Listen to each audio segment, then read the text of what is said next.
যখন আপনি you will be on board,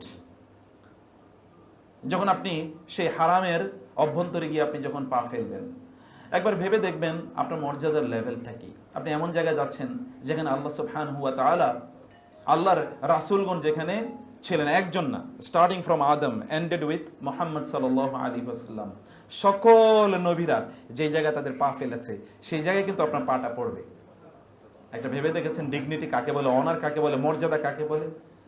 কতটা মর্যাদাবান হলেই কেবলমাত্র এটি অর্জন করা যায়। এখানে তো বিলিয়ন্স অফ পিপল আর দেয়ার। এখন তো স্ট্যাটিস্টিক্স অনুসারে প্রায় 800 কোটি লোক আছে পৃথিবীতে। তা 800 কোটির মধ্যে আপনার কয়েকজনই যাচ্ছেন, তাই না? এই মর্যাদা আপনি অর্জন করতে যাচ্ছেন, মর্যাদাকে আপনাকে ধরে রাখতে হবে। সাহাবায়ে কেরামরা যে জায়গায় তাদের পা ফেলেছেন, যেখানে হেঁটেছেন, এবং শুধু তাই না, কখনো কখনো কোনো সূরা নাজিল হয়েছে যখন ওই সূরার সাথে 80,000 অ্যাঞ্জেলস ডিসেন্ডেড উইথ ওয়ান সূরা। একটি সূরা নাজিল হয়েছে, এই সূরার সাথে 80,000 ফেরেশতা নাজিল হয়েছে। মুতাইন সাম্মা আমিন ওয়া মা সাহিবুকুম বিমাজনুন। আল্লাহ সুবহানাহু ওয়া তাআলা রাসূলুল্লাহ সাল্লাল্লাহু আলাইহি ওয়াসাল্লামের আলোচনা করতে গিয়ে সূরাতুন নাজম এন্ড আদার সূরাস, সেখানে তিনি বলেছেন জিবরিল যখন আসতো তখন জিবরিলের সাথে বডিগার্ড হিসেবে আসতো মিলিয়নস অফ এঞ্জেলস। আপনি কেমন, মানে জিবরিল কে এবং জিবরিল নিয়ে আসতেছে কি? মানে আপনি ধরেন যদি প্রধানমন্ত্রী যায়, একটা এক্সাম্পল বলছি, এগেইন কামিং টু দি প্রধানমন্ত্রী, আপনারা কিছু মনে করবেন না, এমনিতেই বলছি, কোন একটা দেশের প্রেসিডেন্ট যদি যায় তাহলে তাকে কর্ডন অফ করার জন্য চারিদিকে কি পরিমাণ লোক থাকতে পারে বলেন তো? হিউজ না? আমেরিকান প্রেসিডেন্ট যদি আসে তাহলে তো যে গাড়ি বহর থাকে তাদের তো কয়েকটা প্লেন আগে পাঠিয়ে দেওয়া হয় তাকে, যারা চারিদিক থেকে প্রোটেকশন প্রদান করবে, এইরকম লোকেরা যায়। তার আগে, বহুদিন আগে তারা ওইখানে চলে আসে এবং তারা ডিসগাইজ সামটাইমস, তারা কখনো কখনো প্রচ্ছন্নভাবে, কেউ তাদেরকে চিনতে পারে না, এভাবে তারা ওই জায়গায় টহল দিতে থাকে। আর আল্লাহ সুবহানাহু ওয়া তাআলা পাঠাচ্ছেন তার বাণী কোরআন, এবং নিয়ে আসছেন কে? Archangel, the leader of the angels, জিবরিল আলাইহিস সালাম, যাকে আল্লাহ তাআলা বলেছেন আর রুহুল আমিন। তিনি আসছেন, তার জন্যই তো বডিগার্ড লাগে। আবার নিয়ে আসতেছেন কি? কোরআন নিয়ে আসতেছেন, যেটা আল্লাহ তাআলার বাণী। তাহলে কি পরিমাণ বডিগার্ড নিয়ে আসতেছেন? এবং এই অ্যাঞ্জেলসরা সেখানে তাদের পা ফেলেছেন। এরকম একটি জায়গায় আপনি যাচ্ছেন। একটি বর্ণনা অনুসারে জিবরিল visited the Prophet sallallahu alaihi wasallam 23,000 times. রাসূলুল্লাহ সাল্লাল্লাহু আলাইহি ওয়াসাল্লামের কাছে জিবরিল 23,000 বার এসেছেন। কতবার এসেছেন? 23,000 বার। চিন্তা করে দেখেন তো। আচ্ছা, 23,000 বার আসার জন্য কি পরিমাণ সময় লাগে? আচ্ছা, আপনারা যারা কসমোলজি সম্পর্কে, আপনাদের স্পেস সায়েন্স সম্পর্কে যাদের জানা আছে, এখান থেকে সূর্যের কাছে যাওয়ার জন্যই তো কত সময় লাগে। এরপরে যদি প্রথম আমরা যদি আকাশের কথা বলি, এখানে যে স্টারগুলো আছে, যে তারকাগুলো আছে, তারকার কিছু কিছু তারকার আলো এই পৃথিবীতে আসার জন্য বিলিয়ন্স অফ লাইট ইয়ার্স লাগে। Billions of light years. এমন কিছু তারকা আছে যার আলো সেই শুরু থেকে এখনো ট্রাভেল করছে আরো 4 বিলিয়ন লাইট ইয়ার। 1 বিলিয়ন মানে তো বুঝেন, আর লাইট ইয়ার মানে তো বুঝেন 1 সেকেন্ডে লাইট 1,86,000 মাইল যায়। তাহলে 1 মিনিটে কতটুকু যায়, 1 ঘন্টায় কতটুকু যায়, 1 মাসে কতটুকু, 1 বছরে কতটুকু, এরকম বিলিয়ন্স অফ লাইট ইয়ার্স লাগবে ওই আলো আসতে। এতটুকু ট্রাভেল করে জিবরিল মুহূর্তের মধ্যে রাসূলের কাছে আসেন, মুহূর্তের মধ্যে আবার আল্লাহর কাছে চলে যান।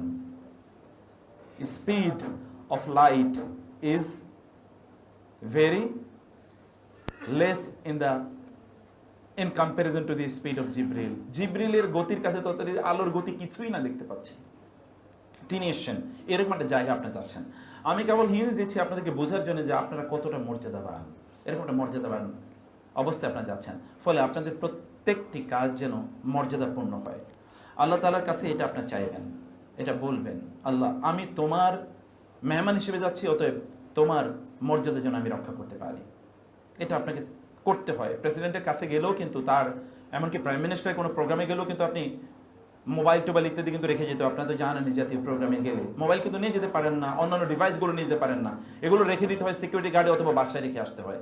তাহলে আপনি তো creator of the prime ministers and presidents, owners, তার কাছে যাচ্ছেন, owner of the prime minister and president, তার কাছে যাচ্ছেন, তার ডাকে যাচ্ছেন। আল্লাহ তাআলা আপনাদের মর্যাদাপূর্ণ এবং দায়িত্বপূর্ণভাবে যেন আচরণ করতে পারেন, সেই তৌফিক আল্লাহ তাআলা দান করুন। সম্মানিত ভাইয়েরা এবং বোনেরা, দ্বিতীয় যে ইস্যুটি আমি বলতে চাই তাহলে যে আমরা কখনো কখনো খুবই ট্রিভিয়ালিটিস খুবই ছোট ছোট বিষয়ে আমরা অনেক বেশি কনসেন্ট্রেটেড হয়ে যাই, ফোকাসড হয়ে যাই, ইমোশনাল হয়ে যাই। যেগুলো বিগের ইস্যুস, এগুলো আমাদের ল্যান্ডস্কেপ থেকে কখনো কখনো হারিয়ে যায়, আপনার দৃষ্টি থেকে কখনো হারিয়ে যাচ্ছে। ছোট ছোট ইস্যু নিয়ে আপনি হয়তোবা অনেক অনেক বেশি ব্যস্ত হয়ে যাবেন। কি হচ্ছে জানেন, কখনো কখনো আপনার কাছে অনেক বড় ইস্যু হয়ে যাবে। মাছের পিসটি কি ছোট হলো, মাংসের পিসটি কি কতটুকু বড় হলো, সেখানে তরকারি কতটুকু সিদ্ধ হলো না, সেখানে লবণ কতটুকু কম হলো, ঝোল কতটুকু বেশি হলো, খাবার একটু পরে আসলো কেন, অথবা গাড়ি কেন একটু দেরি করলো, ইত্যকার ইস্যুগুলো আপনার কাছে অনেক অনেক বড় হয়ে উঠবে। কেন বড় হয়ে উঠবে জানেন? কারণ শয়তান তো আছে, আপনার আজন্ম শত্রু, আপনার বাবার শত্রু ছিল এবং আপনার মায়ের শত্রু ছিল, যারা জান্নাতে থাকতে পারেনি এই শয়তানের কারণে, তাই না? এবং সেই কিন্তু সেখানে আপনার পিতা মাতাকে জান্নাত থেকে ফাআখরাজা মিনহা, আল্লাহ তাআলা বলেছেন ফাআকালা মিনহা ফাবাদাত লাহুমা সাওআতুহুমা ওয়া তাফিকা ইয়াখসিফানি আলাইহিমা মিন ওয়ারাকিল জান্নাহ। শয়তান তাদেরকে সেখান থেকে বের করে দিয়েছে, অথবা বের করার উপক্রম শয়তান তৈরি করেছে। যাই হোক, এই যে আদম এবং হাওয়া আলাইহিস সালাম থেকে সেই শত্রুতা শুরু করলো, এই শত্রুতা কিয়ামত পর্যন্ত থাকবে। সে বলেছে রব্বি আনজিরনি ইলা ইয়াউমি ইউবআসুন, আল্লাহ আমি যেন কিয়ামত পর্যন্ত বেঁচে থাকতে পারি এবং আপনার এই যে আদমের বংশধরকে আমি তাদেরকে পথভ্রষ্ট করে ছাড়বই, পথ থেকে বিচ্যুত করে থাকবো তো আছে। এবং তার সবচেয়ে বড় এজেন্ডা হলো আপনি যেন নিষ্পাপ না হয়ে যান, এই জায়গা থেকে আপনাকে বিরত রাখার জন্য। অতএব ও আপনার কাছে যে সকল ইস্যুগুলো ছোট ছোট, এগুলো আপনার কাছে অনেক বড় করে তুলবে। খবরদার, এই ব্যাপারে আপনাকে সাবধান থাকতে হবে। শয়তান যেন আপনার অর্জনগুলোকে ছিনিয়ে না নিতে পারে। কারণ আপনি যদি সত্যিকার অর্থে দায়িত্ব পালন করে, রাসূলুল্লাহ সাল্লাল্লাহু আলাইহি ওয়াসাল্লাম যেভাবে হজ করেছেন, আপনি যদি ঠিক এইভাবে হজ করতে পারেন, তাহলে আপনার মায়ের পেট থেকে যেদিন আপনি জন্ম নিয়েছেন, সেই দিন যেমনিভাবে আপনি কোনো ধরনের সিনলেস এন্ড ইনোসেন্ট, আপনি নিষ্পাপ আকারে জন্ম নিয়েছিলেন, ঠিক এভাবে আপনি আবার ফিরে আসবেন দেশে। এইরকম অর্জন কোথায় পাবেন আপনি? কোনো সুযোগ নাই এরকম অর্জন। এই একটা অর্জনের জায়গায় শয়তানের সকল অ্যাচিভমেন্ট সব ব্যর্থ হয়ে যাবে। কারণ এই যে 20, 30, 40, 50, 60, 70, 80 বছর পর্যন্ত শয়তান যে আপনাকে দিয়ে কিছু কামাই করেছিল, ওর সব কামাই তো শেষ। শুধু একটি হজের মাধ্যমে আপনার সব গুনাহ মাফ হয়ে যেতে পারে। এত বড় অর্জন ও আনচ্যালেঞ্জড, কোনো চ্যালেঞ্জ ছাড়াই আপনাকে অর্জন করতে দেবে, এটিকে এত সহজ না। সেই কারণে আপনাকে এই জায়গায় সতর্ক থাকা দরকার, যেন কোনো ভুল না হয়ে যায়। এই জন্য আল্লাহ তাআলা বলেছেন ফামান হাজ্জাল বাইতা, কেউ যদি ফামান ফারাদা ফীহিন্নাল হাজ্জা ফালা রাফাসা ওয়ালা ফুসুকা ওয়ালা জিদালা ফিল হজ, তিনটি জিনিসকে নো বলতে হয়। Don't smoke and no smoking এর মধ্যে বিগ ডিফারেন্স আছে। ডোন্ট স্মোক মানে তুমি ধূমপান করো না, আর নো স্মোকিং মানে ধূমপান পান করা নিষিদ্ধ। এখানে এইটা ধূমপানের জায়গা না, নো স্মোকিং, এটা অনেক অনেক স্ট্রং। আল্লাহ তাআলা বলেন লা সে নো টু, নো না বলো, কি না বলেন? লা রাফাসা ওয়ালা ফুসুকা ওয়ালা জিদালা ফিল হজ। হজের ক্ষেত্রে তিনটি জিনিসকে আল্লাহ বলেছেন নো বলো, নো। কি এর মধ্যে একটা হলো এমন কোন কাজ যেটি অশ্লীলতাকে ইঙ্গিত করে, অশ্লীলতাকে ইঙ্গিত করে। অশ্লীলতাকে ইঙ্গিত করে, অশ্লীলতা ইঙ্গিত করে, যেমন আপনি গিয়ে সেখানে হয়তোবা একটু সিনেমা দেখার অভ্যাস আগে ছিল, একটু না দেখলে কেমনে হয়, একটু সিরিয়াল দেখার অভ্যাস ছিল, না দেখলে কেমনে হয়, একটু নাটক না দেখলে আপনার রাতের ঘুমই আপনার আর হয় না, আর পেটের ভাত হজম হয় না, এরকম মানুষ অনেক আছে। তো আপনি একটু এগুলো দেখতে চাচ্ছেন, এগুলো আপনার সেখানকার আপনার ইস্যুর মধ্যে এগুলো রয়ে গেছে। একটু ইউটিউবে কিছুক্ষণ পরে আপনার ডুব দিতে মনে চায়, অথবা ফেসবুকে বিভিন্ন ধরনের জিনিস আছে, এগুলো আপনার দেখতে অথবা এগুলো করতে মনে চায়। এইভাবে শয়তান আপনার অর্জনটাকে ছিনিয়ে নিতে চায়। এটি আপনি করবেন না। আপনি এগুলোকে যে কোনো অবস্থায় এগুলো থেকে আপনার নিজকে রক্ষা করতে হবে। 2 নম্বর কি জানেন? ওয়ালা ফুসুকা। ফুসুকা মানে হচ্ছে কোনো ধরনের পাপাচার, any sort of crime, any sort of sin, any sort of offence, কোনো কিছু আপনার করার কোনো অনুমতি নাই। এই জায়গায় আপনি করতে পারবেন না। যদি আপনি সেটি করতে যান, তাহলে মনে রাখবেন আপনি কোথায় করছেন। একটি অপরাধ মসজিদের মধ্যে করা, ঠিক এই অপরাধে মসজিদের বাইরে করার মধ্যে অনেক পার্থক্য আছে, তাই না? মসজিদে কোন একটি অপরাধ করা, একই অপরাধ যদি আপনি বাইরে করেন, দুটোর মধ্যে পার্থক্য আছে। Because of the place, time, একটা সব একই জায়গার কারণে। আপনি যেখানে যাচ্ছেন এটা হারাম। যদি বাইতুল্লাহর কথা বলি, মক্কার কথা বলি, তাহলে মক্কার এই যে বাউন্ডারি আছে, এই বাউন্ডারির মধ্যে 1 রাকাত সালাত আদায় করলে আপনি 1 লক্ষ রাকাতের সওয়াব পেয়ে যাবেন। তাইলে একটা গুনাহ করলে 1 লক্ষ গুনার তো একটি ভয় আছে, আছে কিনা বলেন তো? কারণ এটা একটি গুরুত্বপূর্ণ জায়গা। এটা কি জায়গা জানেন? বারবার কোরআনে আল্লাহ তাআলা বলেছেন ফামান দাখালা ফিহিন, যে কেউ দি ওয়ামান দাখালাহু কানা আমিনা ফালা উকসিমু, আল্লাহ তাআলা বলছেন বারবার, ওয়াল বালাদিল ওয়াহাদাল বালাদিল আমিন, এটা একটা নিরাপদ শহর। এমনকি কোনো অপরাধী যদি এখানে প্রবেশ করে তাইলেও তাকে কিছু বলা যায় না। আপনি কি জানেন না ওইখানকার গাছগুলো উপড়ে ফেলা যায় না, ওইখানকার পাতা, গাছের পাতা অথবা গাছের ডাল ভাঙ্গা যায় না, ওইখানকার পাখিগুলোকে হত্যা করা যায় না, ওইখানে এমনকি কেউ শিকার পর্যন্ত করতে পারে না, এমন এই সকল কাজগুলো তার জন্য নিষিদ্ধ। এটি এমন একটা জায়গা। কেন এটি এতটা পবিত্র একটি জায়গা যেখানে কোনো অফেন্স করা যায় না, কোনো অপরাধ করা যায় না। যদি এটা যেগুলো আপনার জন্য হালাল ছিল ইতিপূর্বে তা যদি আপনি না করতে পারেন, তাহলে হারাম জিনিসগুলো আপনি কিভাবে করবেন সেখানে গিয়ে? 3 নম্বর যেটা হচ্ছে, তাহলে আমাদের একটা বাঙালি চরিত্র আছে, তাহলে যে ঝগড়া বিবাদ করা, কথায় কথায় ঝগড়া মারামারি এগুলো করা, এটা একটা বাঙালি চরিত্র। যে কোনো কারণে তৈরি হয়েছে আমাদের মাঝে। এটি একটা ব্যাপকভাবে ওইখানে মহামারী আকারে ধারণ করে। কোনো ঝগড়া বিবাদ না, এমনকি অনেকে তো মাসালা নিয়েও খুবই ভালো, মাসালা নিয়ে তার মতকে প্রতিষ্ঠিত করার জন্য তিনি প্রয়োজনে মারামারি করবেন। মিনার ময়দানে আমি অনেককে মারামারি করতে দেখেছি, আরাফাতেও মারামারি করতে দেখেছি, একেবারে সত্যিকার অর্থে মারামারি। মানে এটা কোনো আমি রূপক অর্থে মারামারি বলছি না, সত্যিকার অর্থে মারামারি করতে আমি দেখেছি।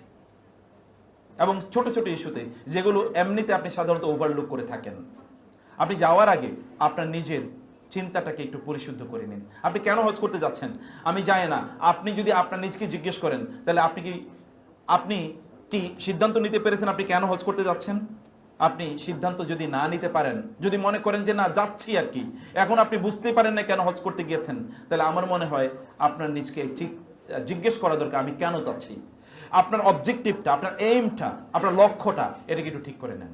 যদি লক্ষ্য হয় আমি রাসূলুল্লাহ সাল্লাল্লাহু আলাইহি ওয়াসাল্লামের সুন্নাহ মোতাবেক হজ করে আমার জীবনের সকল গুনাহগুলো থেকে আমি মুক্ত হয়ে আসতে চাই, তাহলে আপনার আচরণটা একটু ডিফারেন্ট হবে।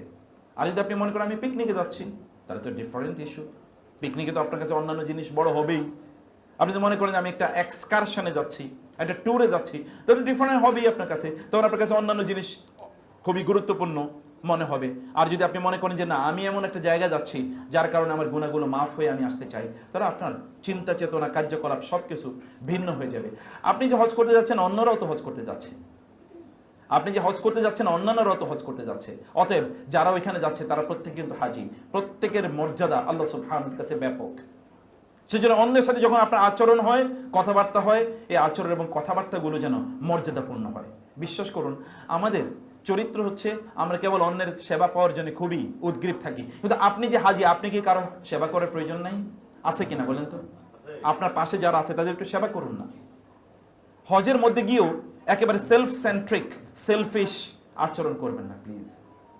একটু খেদমত করার চেষ্টা করেন না। এই যে সিস্টাররা যারা আছেন, ব্রাদার্স, আপনার রুমে ধরেন আরো 5 জন হাজি আছে, তাদেরকেও আপনার একটু সেবা করার প্রয়োজন নেই?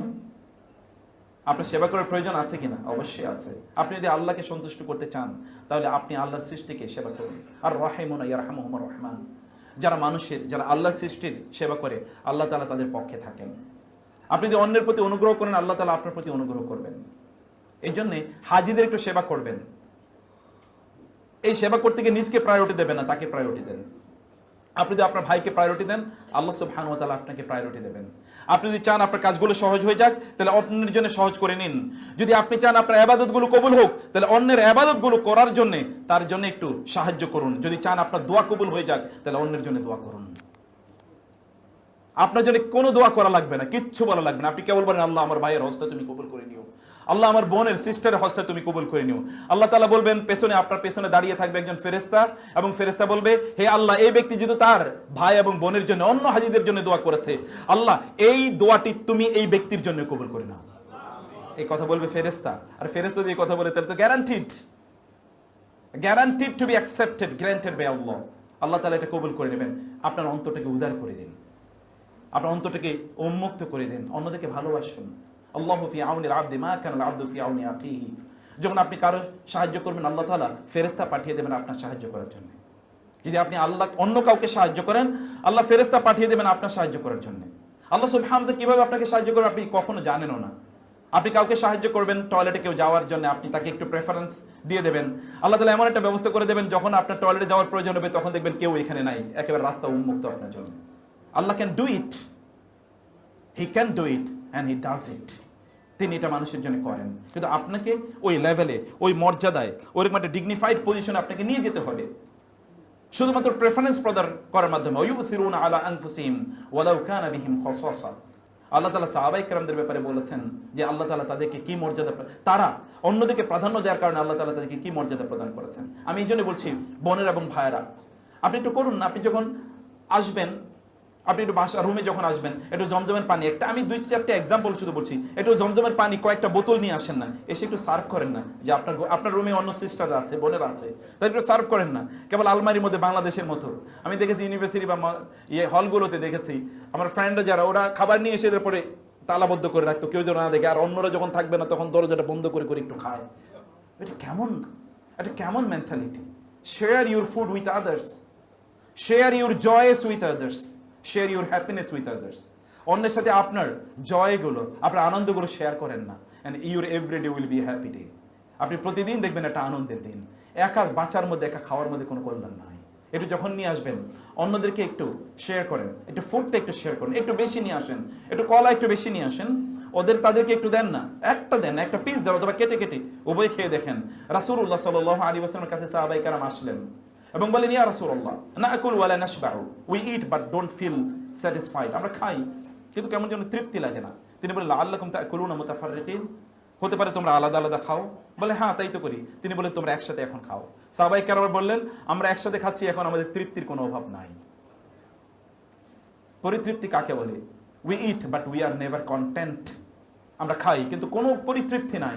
দেখেন না মানুষের অবস্থা কি, দেখেন না মানুষের অবস্থা, কখনো কোনো পরিতৃপ্তি নাই, কোনো স্যাটিসফ্যাকশন নাই, কোনো প্লেজার নাই, কোনো কিছু তার মধ্যে কাজ করে না।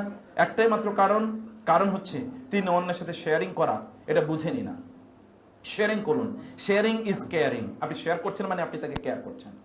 এই অনুভূতিটি আপনাদের মধ্যে তৈরি করার জন্য আমি আপনাদেরকে অনুরোধ করব, যখন আপনি যখন এমনকি যখন আপনি হারামের মধ্যে আছেন, তখন কেবলমাত্র নেয়ার মানসিকতা থাকবেন না, দেয়ার মানসিকতা থাকবেন। আল ইয়াদুল উলিয়া খায়রুম মিনাল ইয়াদিস সুফলা। আল্লাহর কাছে দানের হাত গ্রহণের হাতের চেয়ে অনেক অনেক বেশি উত্তম। আপনি দান করুন, আপনি দিন, আপনার সামর্থ্য অনুসারে দিন। মর্যাদা দেওয়ার মালিক তো আল্লাহ। আপনি যদি 1 রাকাত নামাজ পড়লে 1 লক্ষ রাকাতের সওয়াব পান, তাহলে কি একটি কলা দান করলে 1 লক্ষ কলা দানের সওয়াব পাবেন না আপনি? তিনি কি কৃপণ নাকি? আল্লাহুল গানি ওয়া আনতুমুল ফুকারা। You are poor, absolutely poor, but Allah is the richest. আল্লাহ হচ্ছেন ধনী, he is the owner of all the properties and wealth. সকল সম্পদের মালিক তো তিনি। অতএব তিনি তো দিতে, তার কোনো সমস্যা নাই, তিনি দিতে চান, কিন্তু আপনি নিতে পারেন কিনা, নেয়ার যোগ্যতা আপনার আছে কিনা, আপনি ধারণ করার মতো অতটুকু আপনার মধ্যে ঔদার্য আছে কিনা, আপনি কতটা স্পেশাস গ্রহণ করার মতো। Allah look at your hearts, not at your faces. আল্লাহ আপনার চেহারার দিকে তাকান না, আল্লাহ আপনার অন্তরের দিকে তাকান। আপনার অন্তরটাকে পরিশুদ্ধ করুন যেন আল্লাহ তাকাতে পারেন। এটাকে ময়লা আবর্জনা দিয়ে পূর্ণ করবেন না। এমনকি আপনি পবিত্র জায়গাগুলোতে আপনি আছেন, আপনার অন্তরটা অপবিত্রতা দিয়ে পূর্ণ করে দেবেন না। মানুষকে সাহায্য করবেন,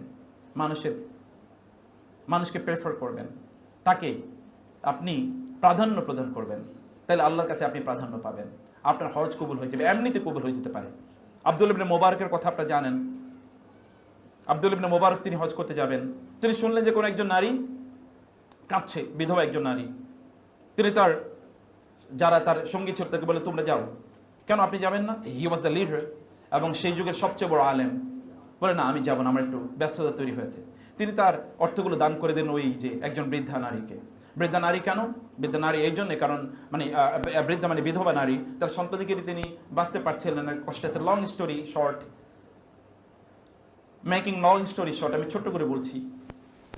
আরাফার ময়দানে লোকেরা উপস্থিত হলো। হঠাৎ করে একটা আওয়াজ তাদের কানে ভেসে আসলো যে তোমাদের হজ কবুল হয়েছে এমন একজন ব্যক্তির কারণে যিনি হজ করতেই আসেন নাই। তিনি কে? হি ওয়াজ আব্দুল্লাহ ইবনে মুবারক। হি ওয়াজ আব্দুল্লাহ ইবনে মুবারক। Why do you know? কারণ তিনি একজন মানুষকে সাহায্য করেছেন। আপনার তো জান্নাত দরকারই তো, আপনার তো ডেস্টিনেশন দরকার, গোল দরকার, আপনার একটা জিপিআরএস সেট করা দরকার। আমি এখানে আসার আগে জিপিআরএস আমি বলছিলাম, যদিও আমি চিনি ডিপ্লোমেন্টস, এখানে আমি hundreds of times I have come here. এই জন্যে তারপরে আমি জিপিআরএস সেট করে রাখছিলাম যে কতক্ষণ লাগবে সময়টা একটু নির্ণয় করার জন্য। What is your GPRS? আপনি জিপিআরএস কই? জান্নাতে যাওয়ার জিপিআরএস ঠিক করে রাখেন না, দেখেন না আপনার পথে কোথাও আঁকাবাঁকা হয়ে যাচ্ছে কিনা, আপনি কি ডিরেইলড হচ্ছেন কিনা, পথ থেকে বিচ্যুত হচ্ছেন কিনা। You will have to determine, আপনাকে আবার ফিরিয়ে নিয়ে আসতে হবে রাইট ট্র্যাকে। যদি কখনো কখনো আপনি ট্র্যাকলেস হয়ে যান, আউট অফ ট্র্যাক হয়ে যান, এটা আপনার করা দরকার। প্রিয় ভাইয়েরা এবং বোনেরা, সেখানে আপনি যখন যাচ্ছেন, এটা নাসিহা, আমি আগেই বলেছি, আপনার নিয়তটাকে পরিচিত করেন। হজ করতে যাচ্ছেন, দেখেছেন না এর আগে নিয়তের কারণে হজ না করে সকল লোকের হজ কবুল হওয়ার কারণ তিনি হয়েছেন। You can also become like this. এটা আপনার করা দরকার। এটা আপনার নিজকে আপনি এই লেভেলে, এই মর্যাদা লেভেলে উন্নীত করুন। এমন অনেক লোক আছে জানেন, আল্লাহ সুবহানাহু ওয়া তাআলার কাছে তার হাত তুললে আল্লাহ তাআলা লজ্জা পান তাদের হাতটা ফিরিয়ে দিতে। এমন অনেক লোক আছেন, রাসূলুল্লাহ সাল্লাল্লাহু আলাইহি ওয়াসাল্লাম বলেছেন, এমন অনেক লোক আছে যারা আল আখফিয়া, আল আতকিয়া, এমন অনেক লোক আছেন যাদেরকে কেউ চেনে না, কিন্তু তারা আল্লাহকে এমন ভয় পান, আল্লাহকে এত ভালোবাসেন, কিন্তু লোকরা তারা সমাজে খুব ইনফ্লুয়েন্সিয়াল কোনো পোস্ট, পজিশন ইত্যাদিতে তারা নাই, এগুলো কোনো কিছুই তারা হোল্ড করে না, এমনকি কেউ তাদেরকে চেনে না। Even if he goes to any place, he is not greeted, and if he is absent, naan is asking for him or her. কেউ যদি এমন ব্যক্তি, আপনাদের সিস্টার্স অ্যান্ড ব্রাদার্স, কেউ এমন একজন ব্যক্তি কোথাও গেলে কেউ তার বলে না আপনি কেমন আছেন, ভালো আছেন তো, একটু তার সাথে সেলফি তুলবে, একটু কথাবার্তা বলবে, তার একটু খোঁজখবর নেবে, এরকম না। কেউ কেউ জিজ্ঞেসও করে না তাকে, আবার না গেলেও কেউ তার ব্যাপারে খোঁজ খবর নেয় না, আরে ওই লোকটা নাই কেন, তাকে আমরা দেখছি না, এরকম। কিন্তু তিনি আল্লাহর কাছে এতটা সম্মানিত যে সে যদি কখনো হাত তোলে একবার, তাহলে আল্লাহ তাআলা বলেন ও যেহেতু হাত তুলেছে, অতএব ওর হাত ফিরিয়ে দেয়ার আমার কোনো ইস্যু নাই। I will never return his hand void. আমি কখনো তার হাত ফিরিয়ে দেব না। এরকম একটা মর্যাদা এর ব্যক্তিতে আপনি পরিণত হন না। ডিগনিটি উইথ আল্লাহ। সমাজের মানুষকে আপনার এত ক্ষমতা দেখিয়ে লাভ কি? সমাজের মানুষকে আপনার এত কিছু দেখিয়ে লাভ কি? What is your position with Allah, with the creator? আল্লাহর কাছে আপনার মর্যাদা কি? এরকম হওয়া দরকার। এটা হতে হলে আপনি ওই যে লাফিয়া, you are not celebrated in the society, but you are celebrated in the heavens with Allah. আল্লাহর কাছে your names are not known to the people. মানুষ আপনাকে চেনে না বটে, কিন্তু এমন কোন ফেরেশতা নেই যে ফেরেশতা আপনাকে চেনে না। সকল ফেরেশতা আপনাকে চেনে। বুঝতে পেরেছেন মর্যাদার লেভেলটা কি? You can raise your status to this level. আপনি নিতে পারেন, কারণ লোকেরা তো এরকম নিয়েছে, এরকম মর্যাদাবান তারা হয়েছে, আপনি এটা হতেই পারেন। মানুষের জন্য কষ্টের কারণ হবেন না। হজ করবেন, আপনি এক ফরজ আদায় করলেন, আর এক একটা কষ্ট দেওয়া মানে হচ্ছে এক একটা হারাম কাজ করা, প্যারালাল, ইকুয়াল, সিমিলার। আপনি কষ্ট দিলেন চোখ রাঙ্গিয়ে তাকিয়ে, কারণ আপনি হেঁটেছেন, কেউ আপনার পায়ে হয়তো একটু হোঁচট খেয়েছে, খেতেই পারে। এখানে তো হাজার লক্ষ লক্ষ লোক এখানে যাচ্ছে, এটা করছেন, তো এর মাধ্যমে আপনি যা অর্জন করতে যাচ্ছেন তার চেয়ে এটা মাইনাস হয়ে আসছে। আমি জানি না আপনার অ্যাকাউন্ট হয়তো বা আরো কয়েক বছরের পর্যন্ত আরো কিছু করলেও এই যে ব্যালেন্স আপনি ঠিক করতে পারবেন, এরকম একটা জায়গায় আপনি চলে এসেছেন। সিস্টাররা যারা আছেন, বাইতুল্লাহ ধরার জন্য আপনি ধাক্কাধাক্কি করলেন পুরুষদের সাথে, তো আপনি যা অর্জন করলেন তার চেয়ে তো আরেক 1000 টাইমস আপনি মাইনাস করে আসলেন আপনার অ্যাকাউন্টকে। আপনি অ্যাকাউন্ট পূর্ণ করবেন কি দিয়ে? আপনি অ্যাকাউন্ট পূর্ণ করবেন কি দিয়ে? আপনার অ্যাকাউন্ট তো পূর্ণ করার কোনো সুযোগই আমি দেখতে পাচ্ছি না। আপনি এখানে হজ করতে যাচ্ছেন, কিন্তু তার চেয়ে আরো, অথবা তার মতো, অথবা আরো তো এরকম ইসলামের অনেক শেয়ার আছে, ইসলামের অনেক এরকম গুরুত্বপূর্ণ কাজ আছে। সে কাজগুলো কবে করবেন আপনি? সেগুলো যদি আপনি না করেন, তাহলে তো আমি জানি না এই হজ আপনার জন্য কতটুকু বেনিফিট নিয়ে আসবে। এবং এই জন্যই তো অনেকে আমাদেরকে বলে যে তিনি হজ করে আসার পর আগে যতটুকু খারাপ ছিল, হজ করে আসার পর এখন তিনি আগের চেয়ে আরো বেশি খারাপ, আগের চেয়ে আরো বেশি খারাপ। একজন হজ করে আসার পরে তিনি দোকানে গেলেন, গিয়ে দোকানদারের বললেন যে একটু তোমার কাছে তো আমি অনেক বাকি নিয়েছি, কত টাকা আছে একটু হিসাব করো তো, কত টাকা আছে একটু হিসাব করো। তো উনি এবার খুশি হলেন যে হজ করে যেহেতু এসছে, বুঝি আমার টাকাটা দিয়ে দেবে, ঠিক আছে। তো খাতাটা খোলার পর বলে যে কত হয়েছে? বলে এত হয়েছে। বলে আমার নামটা কি লেখা আছে? বলে আপনার নাম লেখা আছে আব্দুল কুদ্দুস। বলে তুমি এখন এখানে লেখো হাজি আব্দুল কুদ্দুস। এখন কি লেখো? হাজি আব্দুল কুদ্দুস। এটা লিখে তারপরে উনি চলে যাচ্ছে। বলে আপনি আমার টাকা দেবেন না? আমি তো ভাবছি টাকা দেবেন। বলে আরে মিয়া, তুমি আমার নাম ছিল এতদিন আব্দুল কুদ্দুস, এখন আমি হাজি না, অতএব এখানে আমি শুধু হাজিটা লিখে দেওয়ার জন্য এসেছিলাম, এখানে টাকা কিন্তু দেয় নেই। বুঝতে পেরেছেন না? এটা হলো তার এজেন্ডা। আপনি আসলে কোন এজেন্ডা নিয়ে সেখানে যাচ্ছেন, সেটা আপনার অর্জনটা আসলে কোন লেভেলের, এটা আপনাকে ভালো করে বুঝতে দরকার। আমি বলছিলাম ওইখানে যেমন ধরুন আপনি তো সেখানে হজ করতে যাচ্ছেন, কিন্তু আপনি যখন লোকেরা যখন সালাত আদায় করছে, এই সালাতের ক্ষেত্রে তো আপনি এত ধরনের ভুল করছেন যে ভুলগুলো আপনার হজের অর্জনকে পুরো ধ্বংস করে দিতে পারে। কোন একজন কেউ নামাজ আদায় করছে, আপনি তার ঘাড়ের উপর পা দিয়ে আপনি চলে গেলেন, তো ঘাড়ের উপর পা দিয়ে যাওয়া তো এটা হারাম, এটা কতবার কবিরা গুনাহ করলেন, এই কবিরা গুনার অবস্থা কি হবে? আপনি যখন কেউ সালাত আদায় করছে, আপনি তার সামনে দিয়ে শাঁ করে দৌড়ে চলে গেলেন, শাঁ করে দৌড়ে চলে যায় তো হারাম, আপনি কিভাবে গেলেন? এই অনুমতি আপনাকে কে দিয়েছে? হারামের মধ্যে কি গুনার কাজ করা যায় নাকি? আমরা আগেই শুনেছিলাম হারামের মধ্যে গুনার কাজ করা যায় না। তো আপনি এটা করেছেন। আপনি যখন বাইতুল্লাহ ঢুকেন তখন আপনি আসলে কিভাবে ঢুকছেন বলেন তো? আপনার পাটা কোন দিকে আছে? বাম পা দিয়ে ঢুকেছেন নাকি ডান পা দিয়ে ঢুকেছেন? সেটাও তো আপনার মাথায় নাই। আপনি যখন মসজিদ থেকে বের হচ্ছেন তখন আপনি কোন পা দিয়ে বের হচ্ছেন তাও তো আপনি জানেন না। অধিকাংশ লোক তো হজ করতে যায়, কিন্তু তিনি আসলে জানেনই না যে হজের কাজগুলো কি, কোন কাজটা রাসূল কিভাবে করেছেন। অমক হুজুর বলেছে, তমক মাওলানা বলেছে, অমক আপনার কি বলে মুফতি সাহেব বলেছে, কেবল এতটুকুর মধ্যে অমক ইমাম সাহেব বলেছে, অমক মুফতি সাহেব বলেছে, এর বাইরে কোনো কিছুই না। কই, এটা কেবলমাত্র ইসলামের ব্যাপারে আপনি কেন করছেন? আপনি ডাক্তারের কাছে যাওয়ার ব্যাপারে তো আর বলেন না অমক মুফতি সাহেব বলেছিল আমি এই জন্য ওই ডাক্তারকে। আপনি তো থাউজেন্ডস অফ পিপল আপনি কোয়েশ্চেন করেন, এই জায়গায় টেস্ট করেন, ওইখানে আপনি জানতে চান, তাহলে এটার ব্যাপারে আপনার জানার প্রয়োজন নেই? আপনি গুগলে সার্চ করেন, ইত্যকার করেন, এটার ব্যাপারে আপনার প্রপার নলেজ জ্ঞান অর্জন করা দরকার। এই কারণে আমরা মূল কাজগুলো অনেক সময় করতে পারি না। হতে পারে এমন কাজ করে যাচ্ছি যে কাজগুলো আমার হজের সকল অর্জনগুলোকে একেবারে নষ্ট করে দিতে পারে। সম্মানিত ভাইয়েরা এবং বোনেরা, আমি সেই জন্য বলছি, আপনি যখন ঢুকছেন, আপনি যখন মসজিদে ঢুকছেন অথবা মসজিদ থেকে যখন বের হচ্ছেন, যখন আপনি টয়লেটে ঢুকেন, টয়লেটে ঢোকার জন্য কোন পা দিয়ে ঢোকা লাগে এটা তো আপনার জানা দরকার। কোন পা দিয়ে বের হতে এটা তো জানা দরকার। আপনি যখন মসজিদে ঢুকেন তখন আপনাকে কি দোয়া পড়ে ঢুকতে হয়, টয়লেট থেকে বের হওয়ার পর কি দোয়া পড়তে হয়, এটা তো আপনার জানা দরকার। এগুলো আপনাকে বুঝে যেতে হবে, এগুলো আপনি অর্জন করুন। এই অর্জন কিন্তু আপনার জীবনের অংশ, এগুলো আপনার নিজকে পরিবর্তন করে দিতে পারে। লা তাহকিরান্না মিনাল মারুফি শাইআ, ছোট ছোট ভালো কাজগুলোকে তোমরা উপেক্ষা করো না। এবং ইয়াকুম ওয়া মুহাক্কারাতিজ যুনুবি, তোমার চোখে যেগুলো ছোট ছোট গুনাহ এগুলোকে তুমি তুচ্ছ মনে করো না। ফাইনাল জিবালা মিনাল হাসা, কারণ ছোট ছোট নুড়ি পাথর দিয়ে পাহাড় তৈরি হয়, অথবা ছোট্ট ছোট্ট বিন্দু বিন্দু কণা দিয়ে কিন্তু সাগর তৈরি হয়। হাদিসের কথা বলছি আমি, এটা আপনারা বাংলা প্রবাদ হিসেবে বলবেন, কিন্তু রাসূল ইসলাম 1500 বছর আগে এটা বলে গেছেন। ছোট্ট ছোট্ট বালি কণা দিয়ে আপনার তৈরি হয়, এই যে ডেজার্ট, মানে কি বলে মরুভূমি তৈরি হয়, এটা তো তৈরি হচ্ছে। তো আপনি এই ছোট ছোট জিনিস কিন্তু এরকম ভয়ঙ্কর জিনিস আপনার জন্য তৈরি করে দিচ্ছে। সেই জন্য এই জিনিসগুলোকে আপনার মাথায় রাখা দরকার, এগুলোকে উপেক্ষা করবেন না, অনুগ্রহ করে এগুলোকে গুরুত্ব দেবেন, এগুলোকে গুরুত্ব প্রদান করবেন। আমরা হয়তোবা হাজার আসওয়াদকে চুম্বন করার জন্য আপনাদের কি পরিমাণ অস্থিরতা। হাজার আসওয়াদকে চুম্বন করা তো কোনোদিনই ফরজ ছিল না, এটা কোনোদিনই ফরজ ছিল না। এমনকি রাসূলুল্লাহ সাল্লাল্লাহু আলাইহি ওয়াসাল্লাম ওমরের মতো ব্যক্তিকে, যে ওমরকে দেখলে শয়তান অন্য রাস্তা দিয়ে পালায়, কি পরিমাণ ফিজিক্যালি এন্ড স্পিরিচুয়ালি স্ট্রং, সে ওমরকে রাসূল সাল্লাল্লাহু আলাইহি ওয়াসাল্লাম বলেন, ইয়া ওমর ইন্নাকা রাজুলুন কাওয়িয়ুন, ওমর তুমি কিন্তু একজন শক্তিশালী মানুষ, ফালা তুজি দুআফা, অত বস্তা ভরে নিতে চাই। একজন গিয়েছে আল কাতরা ফ্রি নেওয়ার জন্য, বলে আল কাতরা ফ্রি নিচ্ছ, তোমার কি নিয়ে এসছো? বলে জামা নিয়ে এসেছি, জামাতে করে নিয়ে যাবো। জামাতে আল কাতরা করে নিয়ে যাবো মানে? বলে ফ্রি পাইছি না আমি, জামা নষ্ট, কিন্তু আল কাতরা তো আমি পাবো। মানসিকতা এরকম। আপনাকে 30 বার ওমরা করার জন্য তো কেউ বলা হয়নি, আপনি সেখানে গিয়েছেন, ওই ব্যক্তির উপর ওমরা ফরজই হয়নি, আপনি তার পক্ষে কিসের ওমরা করেন?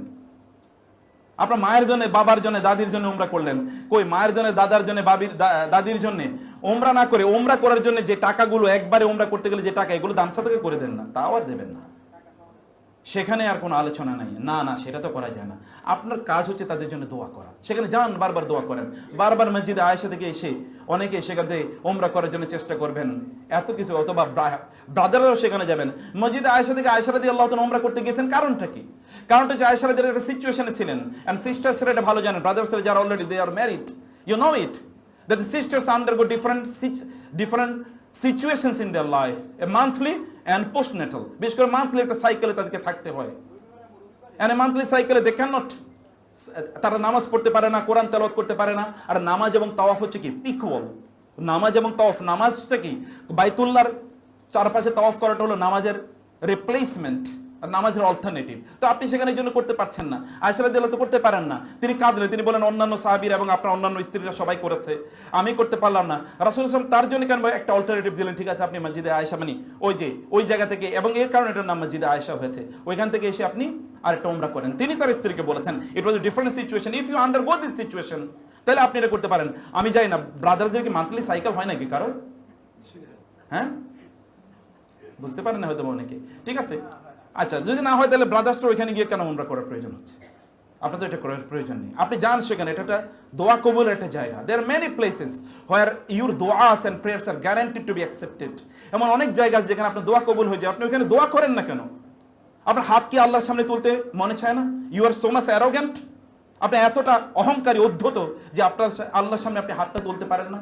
হাতটা তুলে বলুন, দোয়া করুন, বলুন আল্লাহর কাছে বলুন। আপনার পিতার জন্য দোয়া করুন, আপনার মায়ের জন্য দোয়া করুন। বলুন রব্বিরহামহুমা কামা রাব্বায়ানি সগীরা। এটা বলুন, অন্তর থেকে বলুন, ভিতর থেকে বলুন, অনেক ভিতর থেকে বলুন, গভীর থেকে বলুন। দুফোঁটা চোখের পানি কবে ফেলেছেন আমি জানি না। ফেরেশতারা পানি খুঁজে পাবে কিনা আপনার আমল নামে আমি জানি না। I know, I don't know.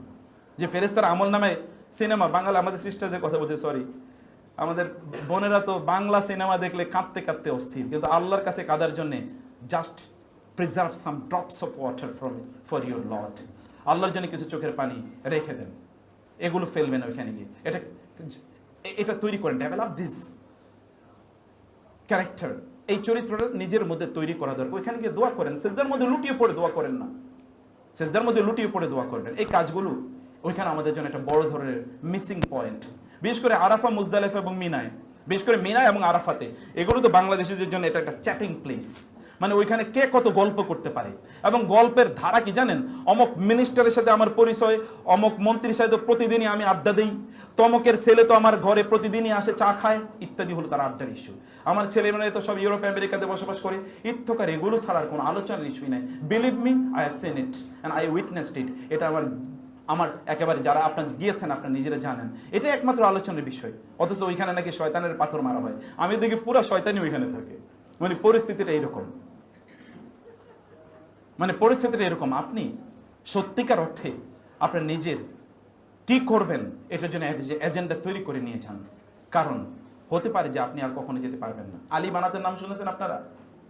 Ali বানাতের নাম যদি না শুনে থাকেন, অস্ট্রেলিয়ার একটা যুবক, একটা মানে টকবগে তরুণ তাজা যুবক, তার ব্যবসা বাণিজ্যের অভাব নাই, ব্রেসলেট পরে, তারপরে আপনার রিস্ট ওয়াচ মানে হাতের ঘড়ি পরে, এবং তার চেইন পরে, এগুলো মানে মিলিয়ন্স অফ ডলার্সের, মানে এরকম রেঞ্জ রোভার এবং আরও মানে যেই সকল গাড়ি সে চালায় এগুলো অন্যদেরকে তাক লাগিয়ে দেওয়ার মতো। হঠাৎ করে এই ছেলেটা একদিন চা খেতে বসলো, মানে কফি খাচ্ছে, একটু বেশি খেয়ে গরম খেয়ে ফেলে তার জিহ্বাটা একটু পড়ে যায়। পড়ে যাওয়ার পর আপনি তো ধরেন আমার জ্বর হলে আমি ডাক্তারের কাছে যাই না, আর আপনার তো মাথা একটু চিনচিন করলে আপনি ডাক্তারের কাছে, কারণ আপনি অনেক টাকা পয়সার মালিক, আপনার মাথা একটু চিনচিন কেয়ার করতে পারে নাকি? আমাদের ব্যারামে যা হওয়ার হোক, কিন্তু আপনার একটু মাথা ব্যথা করবে, আপনি দ্রুত যাবেন। অত টাকা পয়সার অন্য চিন্তা করলে একটু ডাক্তার কাছে যায়, কি হলো? Out of fashion. ঠিক আছে, গেল ডাক্তার বলে, আচ্ছা ঠিক আছে, তুমি যেহেতু এসছো তোমার একটু পরীক্ষা করা দরকার। সাধারণ একজন যদি গরিব মানুষ হয়, রিক্সাওয়ালা, ড্রাইভার, ডাক্তারের কাছে যদি যায়, তোমার কি হয়েছে? জ্বর এবং মাথা ব্যথা, ঠিক আছে প্যারাসিটামল দিয়ে দেবে। আর আপনারই কিন্তু প্যারাসিটামল দেবে না, আপনাকে 20টা টেস্ট দেবে, তোমার কি হয়েছে একটু পরীক্ষা করো। তার তো পরীক্ষা দিল, পরীক্ষা দেওয়ার পরে দেখা গেলো সে 4th স্টেজের ক্যান্সারের মধ্যে আছে। ইয়াং ম্যান, সে দৌড়াচ্ছে, খাচ্ছে, খেলছে, entertainment is is lifestyle. 4th স্টেজের ক্যান্সার আছে, শরীরের গোটা শরীরে ক্যান্সার ছড়িয়ে পড়েছে, আর মাত্র 7 মাস বেঁচে থাকবে, ডক্টর বলে দিল। সে বললো যে হঠাৎ করে আকাশ ভেঙে পড়লো আমার মাথায়। রিয়েল লাইফ স্টোরি, 3-4 বছর আগে মারা গেছে। আকাশ ভেঙে পড়লো আমার মাথায়। সে সিদ্ধান্ত নিল করণীয় কি। তার ইন্টারভিউতে লোকেরা জিজ্ঞেস করলো তাকে যে what is your opinion, how do you feel now, তুমি এখন কি ফিল করছো? সে বলল cancer is a gift for me from my Allah. আল্লাহর পক্ষ থেকে ক্যান্সার আমার জন্য একটা গিফট। চিন্তা করেন ইমানের লেভেলটা কোথায় গেলে মানুষ। এই ছেলেটা মাত্র এরকম ছিল, হঠাৎ করে তার ইউটার্নের লেভেলটা দেখেন। সে বলে cancer is a gift for me from Allah. আল্লাহর পক্ষ থেকে ক্যান্সার আমার জন্য একটা গিফট। হাউ কাম, কিভাবে? বলে যে আমি আমার জীবনের লক্ষ্য উদ্দেশ্য খুঁজে পেয়েছি। আমি বুঝতে পারি না কেন আমি পৃথিবীতে এসেছিলাম, আমি এখন বুঝতে পেরেছি। হঠাৎ করে সবকিছু আমার কাছে গুরুত্বপূর্ণ, মূল্যবান হয়ে দাঁড়িয়েছে। এতদিন আমার কাছে নিঃশ্বাস নেওয়াটা কোনো গুরুত্বপূর্ণ ছিল না, এতদিন আমার কাছে আকাশের দিকে তাকিয়ে থাকা কোনো গুরুত্বপূর্ণ কিছু ছিল না, এতদিন আমার কাছে সময় কোনো গুরুত্বপূর্ণ কিছু ছিল না, টাইম এটা কোনো গুরুত্বপূর্ণ কিছু ছিল না। কিন্তু এখন সব কিছু আমার কাছে প্রচণ্ড গুরুত্বপূর্ণ মনে হয়েছে, কারণ only 7 months are left for me, মাত্র 7 মাস আছে। অতএব এর মধ্যে আমাকে যা করার করতে হবে। সে ডিসাইড করলো তার জীবন, তার লক্ষ্য কী হওয়া উচিত, তার উদ্দেশ্য কী হওয়া উচিত। সে অলরেডি ডিসাইডেড তার করতে হবে কি। সব বিক্রি করে দিল। সে দেখলো কোথায় অনাথরা আছে, কোথায় বিধবার আছে, কোথায় এরকম শিশুরা আছে যারা না খেয়ে মারা যাচ্ছে, মুসলিম শিশুরা। আলী বানাত তার নাম, আপনার ইউটিউবে গেলে তাকে পেয়ে যাবেন, তার জীবন স্টাইল, লাইফস্টাইল এটা পেয়ে যাবেন আপনারা। আলী বানাত বলল যে আমি তিনি সব বিক্রি করে দিলেন। সব বিক্রি দিয়ে তিনি একটা অর্গানাইজেশন তৈরি করলেন, Muslim around the world, Muslim around the world তৈরি করলেন। আফ্রিকাতে যারা যে সকল শিশুরা তারা খেতে পারছে না, পড়াশোনা নাই, মসজিদ তৈরি করছে, মাদ্রাসা তৈরি করছে, স্কুল কলেজ তৈরি করছে, ইত্তকার করে তারা সময়টা কাটিয়ে দিয়েছে। তিনি 3 বছর বেঁচে থাকলেন। ডাক্তার বলে 7 months অনলি, কিন্তু তিনি 3 বছর বেঁচে থাকলেন। 3 বছর পরে তিনি মারা গেলেন। There is a different story. মানুষ কখনো কখনো তার জীবনের লক্ষ্য খুঁজে পায়। আপনার লক্ষ্যটা, এই জার্নিটা যেন আপনার জীবনটাকে ডিসকভার আপনি করতে পারেন, এরকম একটা জায়গায় প্রিয় ভাইয়ের আপনি নিয়ে যান। এই জন্য ওইখানে তখন আপনার এটা গল্পের ইস্যু থাকবে না আপনার ওইখানে, তখন আপনার ইস্যু থাকবে আপনার thinking about your own life. আপনার জীবন নিয়ে আপনি ভাববেন এবং আপনার জীবন নিয়ে আপনি চিন্তা করবেন। আমি লাস্ট এখন থেকে 15 থেকে 20 মিনিট আমি আপনাদেরকে হজের আনুষ্ঠানিকতা, শুধুমাত্র একটু থরলি একটা আনুষ্ঠানিকতার কথা একটু আপনাদেরকে বলে যাই, যে কাজগুলো আপনার করবেন। আমি বোনদেরকে বলবো আপনার সিরিয়াস, বি সিরিয়াস প্লিজ। আমি বোনদেরকে ওইখানে বেশি ভায়োলেশন, মানে হচ্ছে আমি যদি বলি যে স্পিরিচুয়াল ভায়োলেশনের মধ্যে আমি দেখতে পাই, বিলিভ মি, স্পিরিচুয়াল ভায়োলেশন এর মধ্যে আমি দেখতে পাই। কারণ শয়তান জানে বোনরা যদি ঠিক হয়ে যায় তাহলে পৃথিবী ঠিক হয়ে যেতে বাধ্য, নারীরা যদি ঠিক হয়ে যায় পৃথিবী ঠিক হয়ে যেতে বাধ্য। কারণ কি জানেন? কারণ পৃথিবীতে কমপক্ষে 50% হচ্ছে নারী, আর বাকি 50% মানুষের মানুষ বানানোর জন্য নারীরাই দায়িত্বশীল। বাকি 50% যদি এখানে যারা বসে আছেন পুরুষরা, আপনি বলবেন আপনার জীবনে সবচেয়ে বেশি কন্ট্রিবিউশন কার? আপনি বলবেন আপনার মায়ের। 1-2 বলতে পারেন বাবার, কিন্তু in most of the cases the mothers are responsible for bringing up the children. Mothers, মায়েরাই সবচেয়ে গুরুত্বপূর্ণ। এই জন্য আমি মায়েদেরকে বলবো, নাসিহা করবো আপনাদেরকে, যে আপনাদের জীবনটাকে সেখানে একটা ট্রান্সফরমেশনে, একটা রিশেপিংয়ে নিয়ে আসার জন্য মেক ইট এ ডিসিশন। এটা একটা সিদ্ধান্ত নেন যে আমি যখন এখান থেকে আসবো, I M A transform human being, আমি একজন পরিবর্তিত মানুষ। আপনার নিজকে পরিবর্তন করুন। অনেক তো হয়েছে, এবার একটা full stop then, full stop দিয়ে ইউ টার্ন করেন। এখান থেকে ফিরে এসে আপনি একটা অন্যরকম মানুষ হয়ে যান। আপনি ফিরে আসার পর যেন লোকেরা বলে, she is now a different man, different women, she is now a different women, he is now a different man. মানুষ যেন এরকম আপনাকে বলে। এইভাবে আপনার নিজকে আপনি পরিবর্তন করে আসছেন। আপনার বডি ল্যাঙ্গুয়েজ কী হবে, আপনার শব্দ চয়ন কী হবে, সব কিছুর মধ্যে, এমনকি আপনি কীভাবে তাকাচ্ছেন তাও যেন ডিফারেন্ট হয়। রাসূলুল্লাহ সাল্লাল্লাহু আলাইহি ওয়াসাল্লাম বিদায় হজে তিনি আমাদেরকে জানিয়ে গিয়েছেন হজের আনুষ্ঠানিকতাগুলো কী কী। প্লিজ, হজ করতে গিয়ে আপনি রাসূলের বাইরে কোনো কিছু করবেন না। যে যাই বলুক না কেন, রাসূলের বাইরে কোনো কিছু করবেন না। রাসূলের বাইরে কোনো কিছু করলে আপনার হজও হবে না, আর কিয়ামতের দিন তার সামনে আপনি দাঁড়াতেও পারবেন না। কেন দাঁড়াতে পারবেন না? কারণ রাসূলুল্লাহ সাল্লাল্লাহু আলাইহি ওয়াসাল্লামকে আল্লাহ তাআলা পাঠিয়েছেনই, তাহলে তিনি কেবলমাত্র আসমানি কিতাব কোরআনই পাঠাতেন। তিনি তো পাঠিয়েছেন তাকে যেন তিনি এক্সাম্পলিফাই, অ্যাপ্লাই, প্র্যাকটিক্যালি আপনাকে দেখিয়ে দিতে পারেন কীভাবে আপনি কাজ করবেন। এই জন্য তিনি বলেছেন, খুযু আন্নী মানাসিকাকুম, তোমরা হজের কার্যকলাপগুলো আমার কাছ থেকে শিখে নাও, তোমরা কিভাবে হজ করবে আমার কাছ থেকে শিখে নাও। তিনি শিখিয়ে দিয়েছেন, হাতে কলমে শিখিয়ে দিয়েছেন, প্র্যাকটিক্যালি তিনি শিখিয়ে দিয়েছেন, প্রত্যেকটি কার্যকলাপ তিনি শিখিয়ে দিয়েছেন। আপনাদেরকেও এভাবে হজ করা দরকার। হজের জন্য নিয়ত করেছেন আলহামদুলিল্লাহ আপনারা। এরপরে আপনাদের যে কাজ তা হলো হজের জন্য একটু জ্ঞান অর্জন করা, একটু পড়াশোনা করা। আমি জানি না আপনাদের ডিফারেন্ট সময়, নিশ্চয়ই ডিফারেন্ট, আপনাদের ফ্লাইট স্কেডিউল হতে পারে ডিফারেন্ট। যে অবস্থায় হোক না কেন, আপনি এখন থেকে যতটুকু জানেন এটা প্রস্তুতি নেন। সহি যা তা জানার চেষ্টা করুন প্লিজ, যা বিশুদ্ধ যা তা জানার চেষ্টা করুন। বিশুদ্ধের বাইরে কোনো ইবাদত এটা আল্লাহর কাছে অ্যাকসেপ্টেড, এটা ইমিডিয়েটলি রিজেক্টেড, এবং এটা ভয়াবহ একটা সিচুয়েশন আপনার জন্য তৈরি করবে কিয়ামতের দিন। আপনি আল্লাহ তাআলার ইবাদত, আল্লাহর দেয়া বিধানের বাইরে কিভাবে করতে চান আপনি, সেজন্য আল্লাহ তাআলা কিভাবে এবং আল্লাহর রাসূল কিভাবে আমাদেরকে জানিয়ে দিয়েছেন সেটা জানার চেষ্টা করুন। বুকস আর অ্যাভেলেবল এই জাতীয়, যেখানে সহিহ পদ্ধতিতে কিভাবে হজ করা যায় অথবা সুন্নাহ পদ্ধতিতে কিভাবে হজ করা যায়, এই সকল বইগুলো আপনারা দেখুন। অথবা কমপক্ষে আমাদের এই যে এখানে যারা পরিচালনা আছে তাদের সাথে যোগাযোগ করবেন, ইনশাআল্লাহ আপনারা এগুলো পেয়ে যাবেন। অতএব যত্রতত্র যা তা থেকে আপনি নেবেন না, যা তা থেকে আপনি গ্রহণ করবেন না, সব কিছু এখানে অ্যাভেলেবল। অতএব যা তা নিয়ে আপনি আপনার হজের অ্যাকসেপ্টেন্সকে, এটাকে আপনি রিস্কের মধ্যে ফেলে দেবেন না, চ্যালেঞ্জের মধ্যে ফেলে দেবেন না। আপনি আপনার হজের জন্য আপনাদেরকে এহরাম করতে হবে। সিস্টারদের এহরামের জন্য আলাদা কোনো কাপড় নেই, ব্রাদারদের এহরামের জন্য আলাদা, যেটা আনস্টিচড আপনি কাপড় পরিধান করতে হয়। আনস্টিচড কাপড় বা সাদা কাপড় যে আপনি পরিধান করছেন, এটা আপনাকে কি ইন্ডিকেট করে না যে হাসরের ময়দানে এরকম, অথবা কিয়ামতের ময়দানের কথা কি আপনাকে স্মরণ করিয়ে দেয় না, অথবা আপনার মৃত্যুর কথা কি আপনাকে স্মরণ করিয়ে দেয় না? It symbolises your death or the dress of your death. আপনার মৃত্যুর পোশাকটা কী হবে তাদেরকে আপনাকে নিশ্চয়ই ইঙ্গিত করে দিচ্ছে। এটা করবেন। আমি ব্রাদার্সদেরকে সতর্ক করব, ওইখানে গিয়ে সবচেয়ে ভয়াবহ একটি কাজ অনেককে আমি করতে দেখি, তা হলো যে তারা বিশেষ করে ওইখানে গিয়ে যেটা স্মোকিং অ্যান্ড আদার থিংস, এগুলো তারা করে ফেলেন।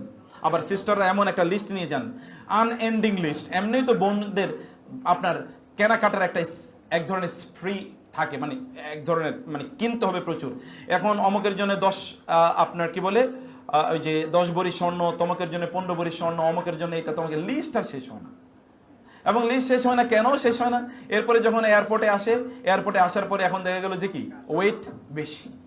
এখন করণীয় কি? এখন এয়ারপোর্টে তো ওইখানেও তো কিছু লোকজন আছে, ঘুষ তো সারা পৃথিবীতে লোকেরা কিছু না কিছু খায়, অথবা ওইখানে এবার আপনি ঘুষ দেবেন যে আমার এগুলো নেয়ার জন্য কিছু ঘুষ নেন। ওই এয়ারপোর্ট পর্যন্ত আর হজ আসে না, বাংলাদেশ পর্যন্ত আর আসতে পারে না, ওইখান থেকে রেখে আসছে অধিকাংশ। আপনার এই হজ করতে যাও, আপনি লিস্ট নিয়ে যান কি ইবাদত করবেন, কি কিনবেন, যাও এখানে কিনবেন, সব অ্যাভেলেবল বাংলাদেশে। এরপর আপনি তো কিছু হাদিয়া তো নিয়ে আসতে পারেন, কিন্তু এই হাদিয়া নিয়ে আসতে গিয়ে যেন আপনার মূল অবজেক্টিভ যেন নষ্ট না হয়ে যায়। ব্রাদার্সরা, আপনাদেরকে এই জায়গাটায় চিন্তা করা দরকার। আপনি যাই হোক, আপনি এহরামের কাপড় পরবেন, এহরামের কাপড় যখন আপনি পরবেন, এহরামের কাপড় পরার আগে আমাদের সুন্নাহটা কি এটা আমাদের জানা দরকার। এহরামের কাপড় পরার আগে সুন্নাহ হলো গোসল করা এবং পবিত্র হয়ে নেয়া। তারপরে মানে আপনার শরীরে একটু সুগন্ধি মাখা, খেয়াল করবেন সিস্টার্সরা না ব্রাদার্সরা, শরীরে একটু সুগন্ধি মাখবেন। মহিলাদের শরীরে পারফিউম ব্যবহার করা নিষিদ্ধ, যে পারফিউম তার শরীরকে ইয়ে করে এক্সিড করে অন্যের নাক পর্যন্ত চলে যাবে, এই জাতীয় পারফিউম ব্যবহার করার জন্য নিষিদ্ধ, হারাম। নিষিদ্ধ মানে হারাম, হারাম কেউ যদি করে তাহলে এটা কবিরা গুনাহ করবে। তার মানে কি আপনি কি বডি স্প্রে ব্যবহার করতে পারেন? Yes, you can do it, যদি এটা আপনার শরীরকে স্পর্শ না করে যায়। সিস্টারদের জন্য অর্নামেন্টস, ব্রাদারদের জন্য অর্নামেন্টস নিষিদ্ধ, ব্রাদার্সরা ব্যবহার করবে পারফিউম। যে আপনি একটু পারফিউম ব্যবহার করবেন, একটা আতর বা ইত্তকার আপনি ব্যবহার করবেন, ব্যবহার করার পর এরপরে আপনি এহরামের কাপড় পরবেন। কিন্তু এহরামের কাপড়ের জন্য কোনো অবস্থায় এগুলো না লাগে, শরীরের মধ্যে আপনি আগে লাগালেন এহরামের কাপড় পরার আগে, আপনি এগুলো করে নিতে পারেন, কোনো সমস্যা নেই ইনশাআল্লাহ। এটা সুন্নাহ, রাসূলুল্লাহ সাল্লাল্লাহু আলাইহি ওয়াসাল্লাম এই কাজটি করেছেন। কিন্তু প্রশ্ন হলো যে এহরামের কোনো নামাজ আছে কিনা? এহরামের কোনো নামাজ নাই। তাহলে কি করতে হয়? আপনি ফরজ নামাজের পর, সেটা ফজরের নামাজ, জোহরের নামাজ, আসরের নামাজ, মাগরিবের নামাজ, এশার নামাজ, যেই কোনো ফরজ নামাজের পর এহরামের কাপড় পরা, এটা হলো সুন্নাহ। রাসূলুল্লাহ সাল্লাল্লাহু আলাইহি ওয়াসাল্লাম জোহরের নামাজের পর তারপরে মসজিদে নববীতে তিনি এহরামের কাপড় পরেছেন। আপনাদের এহরামের কাপড় পরে নিয়ে তারপরে আপনারা কি করতে পারেন? আপনারা যদি ওইরকম কোনো নামাজের পরে হয় তাহলে ইট ইজ বেটার ইনশাআল্লাহ, as per the Sunnah of the prophet সাল্লাল্লাহু আলাইহি ওয়াসাল্লাম। তারপরে আপনারা এই যে এহরামের, ভালো করে শুনে নেবেন, এহরামের কাপড়ের জন্য আলাদা কোনো সুন্নাহ নামাজ নাই। কিন্তু কেউ যদি পড়তে চায় তাইলে তিনি এহরামের কাপড় পরার আগে কি করবেন? তিনি 2 রাকাত নামাজ পড়ে, তিনি তো গোসল করেছেন, গোসল করার পরে কি গোসলের সময় ওযু করা লাগে না? ওযুর পরে 2 রাকাত সুন্নাহ নামাজ পড়া যায় কিনা? 2 রাকাত নফল নামাজ পড়া যায় কিনা? তাহলে আপনি ওযুর পরে, যেহেতু আপনি গোসল করেছেন, ওযু করেছেন, ওযু করার পরে 2 রাকাত সুন্নাহ বা তাহিয়াতুল উযু নামাজ পড়ে তারপরে আপনি এহরামের কাপড় পরেন, তাহলে আপনি সুন্নাহর মধ্যেও থাকলেন এবং আপনি কি সওয়াবও আপনি পেয়ে গেলেন, কোনোটাই আপনার মিস হলো না, সালাত হলো সুন্নাহ হলো, দুটোই আপনার রক্ষা হলো। তারপরে আপনি এহরামের কাপড় তো পরলেনই, এহরামের কাপড় পরার পর আপনি যদি চান তাহলে আপনার ঘর থেকে আপনি কি নিয়ত করে নিতে পারেন, নো প্রবলেম ইনশাআল্লাহ। আদারওয়াইজ আপনি যদি বলেন যে আপনি ইয়েতে গিয়ে নিয়ত করবেন, হাজ ক্যাম্পে গিয়ে, অথবা আপনি এয়ারপোর্টে গিয়ে, অথবা আপনি যদি বলেন না যখন জেদ্দা এর অনেক আগে ইয়ালামলাম, আমাদের এই অঞ্চলে যেটা মিকাত, এটা অতিক্রম করার প্রায় আধা ঘন্টা আগে আপনাকে অ্যানাউন্সমেন্ট দেওয়া হবে যে আমরা কিন্তু কিছুক্ষণ পরে মিকাত অতিক্রম করতে যাচ্ছি। আপনি মনে করেন আপনি সেখানে সে আধা ঘন্টা আগে বা যখন অ্যানাউন্সমেন্ট হবে তখন আপনি করবেন, you can do it, no problem ইনশাআল্লাহ। কিন্তু রাসূলুল্লাহ সাল্লাল্লাহু আলাইহি ওয়াসাল্লাম তিনি কিন্তু মদিনা থেকেই এহরামের কাপড় পরে তারপরে তিনি কি বের হয়েছিলেন। আপনি এহরামের কাপড় বাসা থেকে পরে যাও, আপনার জন্য সুন্নাহ, উত্তম, অধিকতর কল্যাণকর, কারণ ওইখানে গিয়ে আপনি ঠিক মতো করতে পারবেন না। সিস্টারদের জন্য আলাদা কোনো এহরামের কাপড় নাই, তাদের হচ্ছে as usual regular dress. Regular ড্রেসের মধ্যে কেবলমাত্র 2টো জিনিস তারা করবেন না।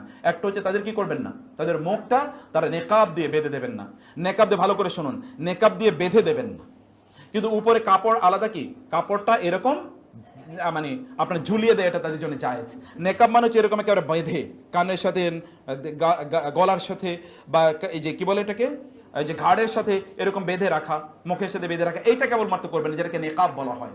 কিন্তু আপনি আলাদা একটা কাপড় এরকম ফেলে রাখতে পারেন, আয়েশা রাদিয়াল্লাহু তাআলা আনহা তাই করতেন। এটা আপনার জন্য উত্তম, অধিকতর উত্তম, এটা অধিকতর উত্তম। কারণ মানুষের চোখ আছে, আপনারা হয়তো বা জানেন না, আল আইনু হাক্কুন, মানুষের চোখ আছে। অধিকাংশ আজকের ফ্যামিলিগুলোতে কেন সমস্যা জানেন? কারণ হচ্ছে অন্যের চোখ আপনার লেগে গেছে। আপনি তো ফেসবুকে অনেকগুলো ছবি তুলে দিয়েছেন, এই ফেসবুকে অন্যের ছবি দেখেই কিন্তু আপনার মধ্যে আপনার অলরেডি চোখ লাগিয়ে দিয়েছে, এরা এত ভালো আছে, অতএব এতটুকুই যথেষ্ট, আপনার এখন ক্রাইসিস শুরু হয়ে যাবে ফ্যামিলিতে। রাসূলুল্লাহ সাল্লাল্লাহু আলাইহি ওয়াসাল্লাম বলেছেন, যে মানুষের চোখ লাগে এবং চোখ লাগার সিচুয়েশনটা সত্য। যাই হোক, আপনার সিস্টারদের জন্য এটা তারা আলাদা কোনো কি পড়বেন না, এটা ওই যে হাতে যেটাকে হাত মোজা, এটা তারা পড়বেন না এবং মুখটা তারা ঢেকে রাখবেন না, মানে নেকাব পরে। কিন্তু আদারওয়াইজ তারা মুখের উপর আলাদা একটা কাপড়, যেমন আরবরা আপনি দেখতে পাবেন এখানে একটা ক্যাপ পরে, ক্যাপের পরে এরকম একটা কাপড় তারা ঝুলিয়ে রাখে। It is better if you want to do it, এটা আপনি করতে চান সে করতে পারেন। ব্রাদার্সরা কোন অবস্থায় মাথায় এহরাম অবস্থায় যদি আপনি নিয়ত করেন, অলরেডি এহরামের কাপড় পরেছেন, নিয়ত করেছেন, তাহলে আপনি মাথায় টুপি পরবেন না, এমন জুতা পরবেন না যে জুতার কারণে আপনার অ্যাঙ্কল মানে হচ্ছে পায়ের গোড়ালি, এটা ঢেকে আছে, আপনি মোজা পরতে পারবেন না, এগুলো আপনি পরবেন না।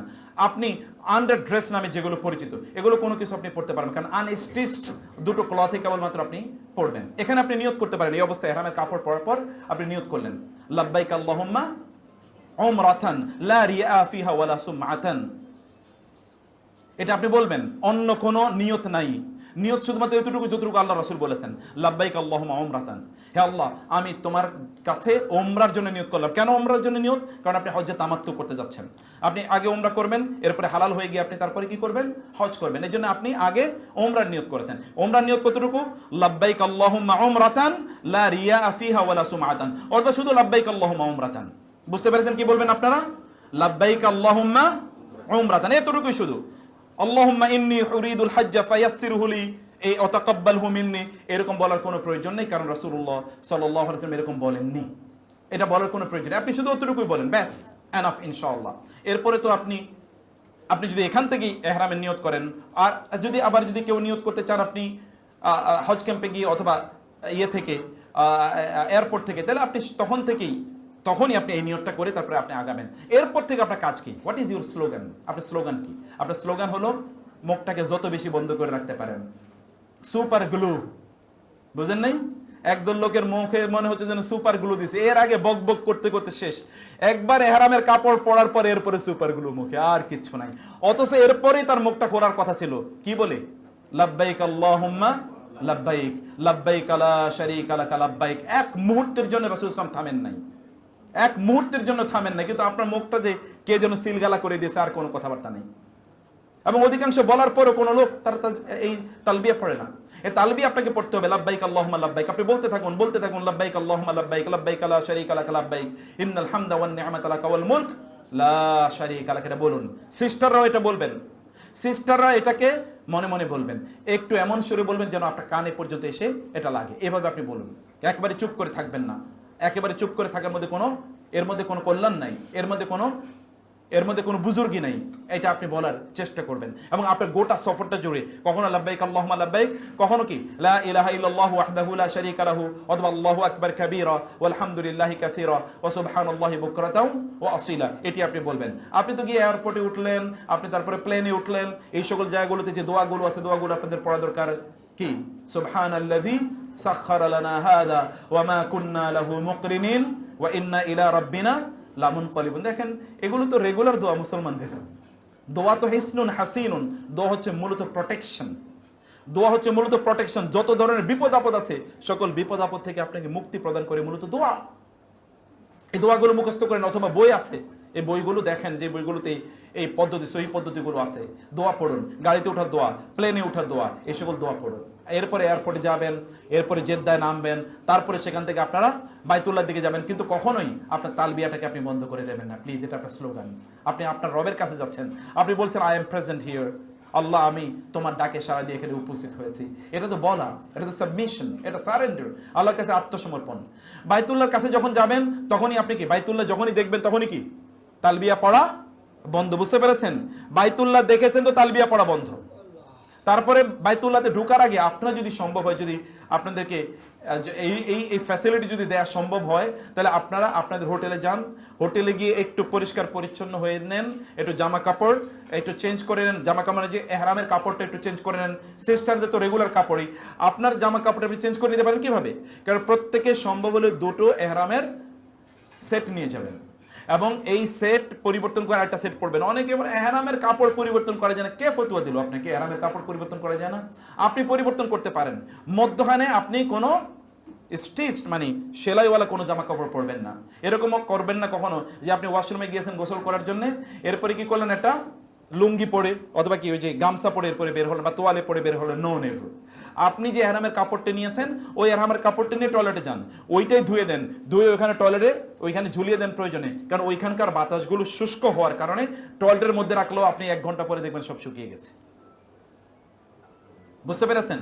অতএব ওইখানে যদি সম্ভব হয় তাইলে আপনি একটু পরিষ্কার হয়ে, রাসূলুল্লাহ সাল্লাল্লাহু আলাইহি ওয়াসাল্লাম মক্কায় বাইতুল্লাহ প্রবেশ করার আগে তিনি একটু গোসল করে নিয়েছেন পবিত্র হয়ে, তারপরে তিনি বাইতুল্লাহ প্রবেশ করেছেন। বাইতুল্লাহ প্রবেশ আপনি করার আগে, বাইতুল্লাহ প্রবেশ করার আগে যখনই বাইতুল্লাহ দেখবেন, যদি দূর থেকে দেখেন তাহলে বিসমিল্লাহি আল্লাহু আকবার, 2 হাত তুলে এইভাবে বাইতুল্লাহকে দেখলেই 2 হাত তুলে বিসমিল্লাহি আল্লাহু আকবার বলবেন, এতটুকুই। ওমর রাদিয়াল্লাহু তাআলা এখানে একটা দোয়া করতেন, আল্লাহুম্মা আনতাস সালাম ওয়া মিনকাস সালাম ফাহাইয়িনা রাব্বানা বিসসালাম, এতটুকু তিনি দোয়া করতেন। আপনি যদি বাইতুল্লাহকে দেখতে পান, দূর থেকে দেখেছেন, বিসমিল্লাহি আল্লাহু আকবার বলে এরপরে কি আপনি আল্লাহুম্মা আনতাস সালাম ওয়া মিনকাস সালাম এই দোয়া আপনি করতে পারেন। বাইতুল্লাহতে ঢোকার পর কোনো নামাজ নাই যদি আপনার প্রথম ঢোকা হয় এটা, কারণ আপনার প্রথম ঢোকার পরে কি মূল কাজ হলো তাওয়াফ করা, অতএব এখানে কোনো নামাজ নাই। আপনি ঢুকেই প্রথমত যাবেন হাজারে আসওয়াদ যেখানে আছে, সে হাজারে আসওয়াদের দিকে গিয়ে আপনি যাবেন, যদি সম্ভব হয় হাজার আসওয়াদকে স্পর্শ করা বা চুম্বন করা, হাজার আসওয়াদের উপর সিজদা প্রদান করা, আর যদি তা সম্ভব না হয় হাতে লাঠি থাকলে লাঠি দিয়ে করা, সেগুলো কোনোটাই সম্ভব না, কোনো ইস্যু না, কোনো সমস্যা নেই। যদি দেখেন প্রচন্ড ভিড়, জোহাম শরীর হিউজ সেখানে ভিড় আছে, তাহলে অ্যাভয়েড করেন, ভিড়টাকে অ্যাভয়েড করেন, এমন একটা জায়গায় দিয়ে আপনি তাওয়াফ করতে থাকেন যেটি আপনার জন্য সহজ হবে। অতএব আপনি তাওয়াফ শুরু করবেন হাজার আসওয়াদ থেকে, ওইখানে যান, ভালো করে বুঝে নিন।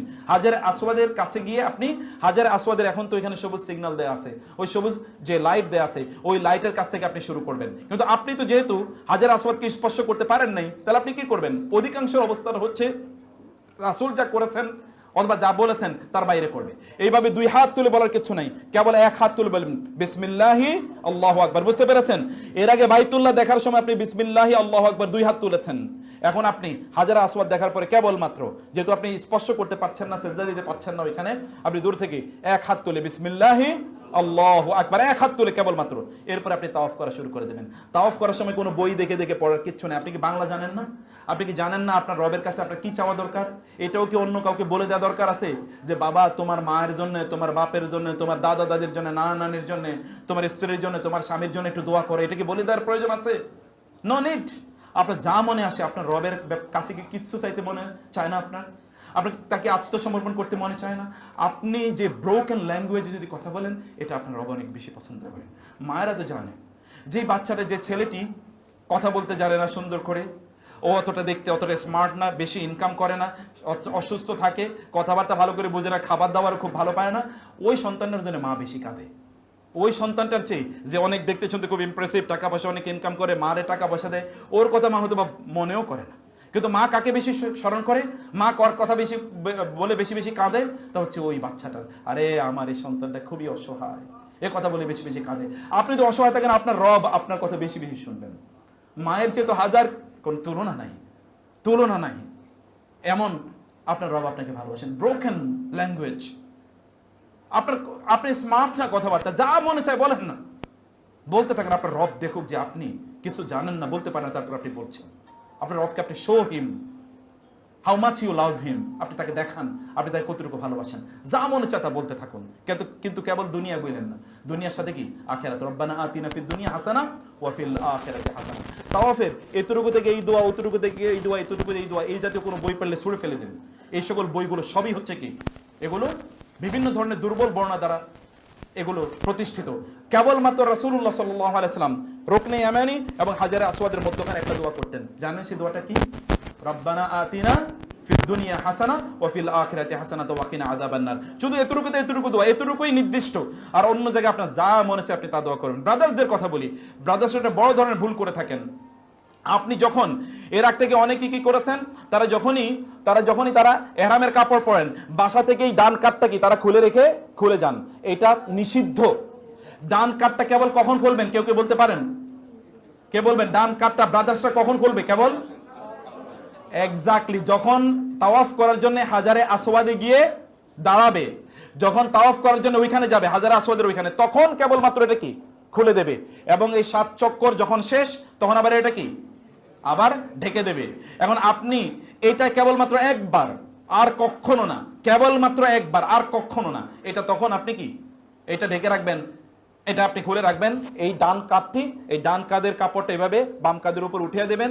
এইভাবে আপনি 7 বার চক্কর দেবেন। প্রথম 3 চক্করে ব্রাদার্সরা একটু দৌড়াবে, সিস্টার্সরা তাদের মতো করেই রেগুলার প্যাটার্নে তারা হাঁটবে, কিন্তু ব্রাদার্সরা একটু দৌড়ের মতো করে করবে। আপনি দৌড়াতে পারবেন না, কিন্তু আপনি জাস্ট জগিং এর মতো করবেন যেন আপনি দৌড়াচ্ছেন। এটা আপনি শো করবেন প্রথম 3 চক্করে। আপনি 7টা চক্কর শেষ, কোনো অবস্থায় বাইতুল্লাহর কোনো কিছু ধরার জন্য মারামারি করবেন না, এরকম ধাক্কাধাক্কি করবেন না, কারণ বাইতুল্লাহ ধরার মধ্যে কোনো সওয়াব নাই।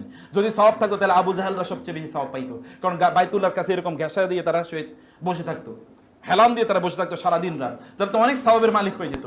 এটাতে ধরার মধ্যে কোনো সওয়াব নাই। সওয়াব কেবলমাত্র ওই যে রুকনে ইয়ামানি, যেটা বলছি আমরা, রুকনে ইয়ামানি, হাজারে আসওয়াদের ঠিক আগের যেই পিলারটি, এই পিলারটি ধরা, অথবা রুকনে ইয়ামানি, অথবা হাজারে আসওয়াদ ধরা, অথবা এখানে মুলতাজাম দেখবেন একদল লোক এরকম জাবড়ি দিয়ে ধরে থাকে, মানে হাজারে আসওয়াদের ঠিক সাথেই তারপরে। এই 3টা জায়গায় কেবলমাত্র ধরলে সওয়াব আছে, আর অন্য জায়গায় ধরলে কোনো সওয়াব নাই। অতঃপর ধরার জন্য কোনো প্রতিযোগিতা নাই, কোনো আন্দোলন নাই, কোনো কিছু নাই। আপনার 7 বার তাওয়াফ শেষ। প্রত্যেকটা তাওয়াফে প্রত্যেকবারে যখন আসবেন তখন কেবল এক হাত তুলে বিসমিল্লাহ আল্লাহু আকবার, কেবল কি আল্লাহু আকবার।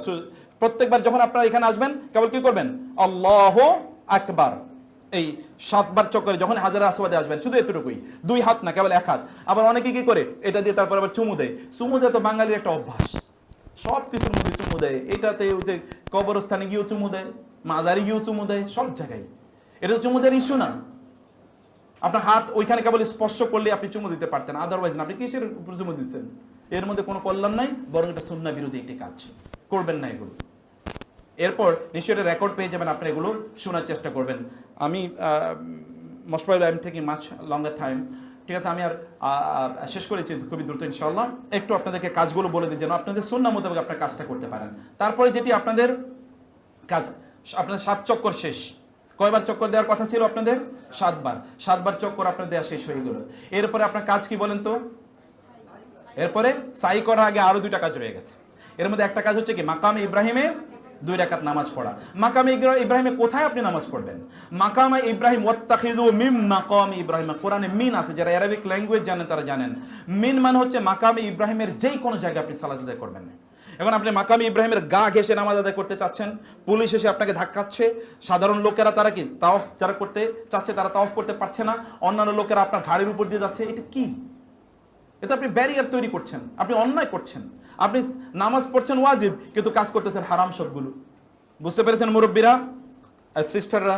খবরদার এখানে নামাজ পড়বেন না, দূরে যান, একটু দূরে, যেখানে আপনি সেফলি মনের মাধুরী মিশিয়ে আল্লাহর সামনে দাঁড়াচ্ছেন, আন্তরিকতা সাথে 2 রাকাত নামাজ করতে পারেন। কারণ আপনার সেজদা দিয়েছেন, কতক্ষণ পরে কেউ আপনার মাথার উপর দিয়ে যাচ্ছে, আপনার ওই টেনশনে নামাজই হচ্ছে না। তো কিসের নামাজ এটা?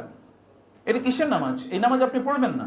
এইরকম নামাজ পড়ার দরকার নেই, দূরে যান, লোকেরা যেখানে ভিড় করছে না এর মধ্যে জায়গায় যান। সিস্টাররা তাদের এরিয়া চলবেন। আপনারা ব্রাদারদের সাথে একত্রিত হয়ে নামাজ পড়লে নামাজই হবে না, তাহলে আপনার তো ইবাদতই হচ্ছে না। সিস্টার্সরা ব্রাদার্সদের সাথে একত্রিত হয়ে নামাজ পড়লে নামাজই হয় না। এমনকি স্বামী এবং স্ত্রী তো পাশাপাশি দাঁড়িয়ে নামাজ পড়া যায় না, তাই না? স্বামী স্ত্রী যদি নামাজ পড়তে তাহলে কি করতে হয়? স্বামী দাঁড়াতে হয় সামনে, স্ত্রী দাঁড়াতে হয়, এটাই হলো সিস্টেম। তাহলে আপনি বাইতুল্লাহ গিয়ে কিভাবে পাশাপাশি আপনি সালাত আদায় করছেন? সিস্টাররা তাদের ডেজিগনেটেড এরিয়াতে আপনি যাবেন, সেই জায়গায় আপনি আপনার সালাত আদায় করবেন, অথবা যেখানে সিস্টাররা আছে এখানে আপনি যান, সেখানে আপনি আপনার সালাত আদায় করুন। এটা মিঙ্গল আপ হওয়া, একেবারে মিক্স আপ হয়ে যাওয়া, এটি আপনারা করবেন না অনুগ্রহ করে। আপনি 2 রাকাত সালাত আদায় করবেন। 2 রাকাত সালাত আদায় করার পর আপনাদের কাজ হচ্ছে কি? আপনাদের কাজ হচ্ছে জমজমের পানি খাওয়া, জমজমের ওইখানে যাবেন। জমজমের পানি হচ্ছে, এই যে বোনরা কত সমস্যা আছে, এর ব্রাদার্সরা আপনাদের কত প্রবলেম আছে, যেই কোনো প্রবলেমের কথা বলেন, আল্লাহ জমজমের পানি খাচ্ছি, তুমি আমার এই শরীরের অসুস্থতাটা দূর করে দাও। এটা যদি আপনি বলেন, যদি সত্যিকার অর্থে আপনি মন থেকে বলতে পারেন, তাইলে আল্লাহ তাআলা আপনার এই আবেদন শুনবেন এবং এই জমজমের পানির কারণে আল্লাহ তাআলা আপনার প্রবলেম সমাধান করে দেবেন।